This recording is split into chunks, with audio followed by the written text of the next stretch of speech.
حمله کوله نو کم بس کم دا سوچ پې کوو چې دا موږ چاته لاندې وځو دغه موږ د خالد بن ولید قوم یو او د هغه لمسی یو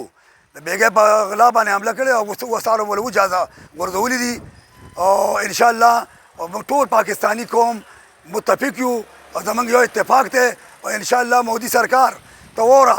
موږ د خپل پاکستان فوج سره مکمل ټول عوام ولاړ یو او شانه بشانه به موږ جنګېږو ولې چې ته هندو یو او موږ مسلمانان یو موږ دا کلمه ویلې چې لا اله الا الله محمد رسول الله انشاءالله چې موږ چغه کړو چې الله اکبر د تاسو په پرتګلو کې متیازي کوئ او تختې به پرېږدوم نه دا په دې باندې نه کېږي تو دا من جنډه ولګئ اوس ټینګ شه موږ ته به ځان ټینګی چې پته ته ولګي چې پاکستانیان سینګ قوم دی انشاءالله ګټه به زموږ وي موږ سره د الله طاقت دی او هغوی سره د بوتانو طاقت زه ګورم چې الله زورور دی که ستاسو بوت مودي کټاسریا تختې به نه اوس ټینګ شه در روان یو درپسې پرېږدو دې نه انشاءالله شکست به دله درکوو موږ به تر آخري دمه پورې د پاکستان فوج سره یو شانه بشانه پاکستان آرمی زنده‌باد افواج پاکستان زنده‌باد والسلام. بسم الله الرحمن الرحیم. زما نوم عابد دی. زه د ویلیج کونسل جونګړو چیرمن یم. د پاکستان تحریک انصاف سره مې تعلق دی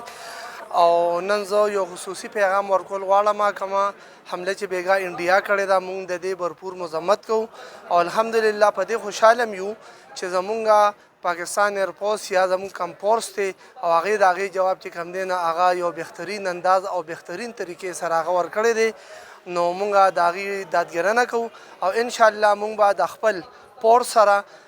شانه بشانه ولاړ یو. هغه د مشرانو متل وي موږ به په کور کې جنګ کوو او بار به چې کوم دی نو ننګ کوو. انشاءالله په کور کې کو زمونږ هر څومره یو بل سره اختلافات وي نالګي وي او زمونږ زړونه د یو بل نه بد وي خو چې کله یو بزدل دشمن چې کوم دی نو دغه شانتې زمونږ په ملک باندې حمله کوي نو انشاءالله موږ به د خپل پاک فوج سره د ایرفورس سره د نیوي سره څونه چې زموږ فورس دی هغې سره به انشاءالله موږ شانه بشانه ولاړ یو او موږ به بھرپور چې کوم دی نو د خپل ملک دفاع کوو. زما ټول پاکستانو ته ټول وروڼو ته ټول د هر طبقې فکر د هر پارټۍ ورته دا درخواست دی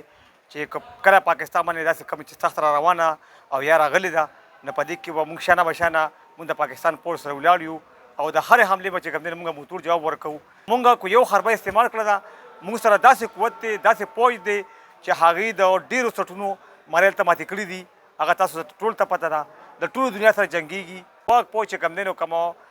هغه دي قربانۍ دي هغه چانه پټې نه دي په هغه په 71 کې دي په 65 کې دي بل موږ سره زموږ الله ملګري دی بل موږ سره علما په دې کې هر طبقې فکر چې کوم سره ملګري دي موږ سره چا دواګانې دي په دې کې زموږ تبلیغ حضرات دي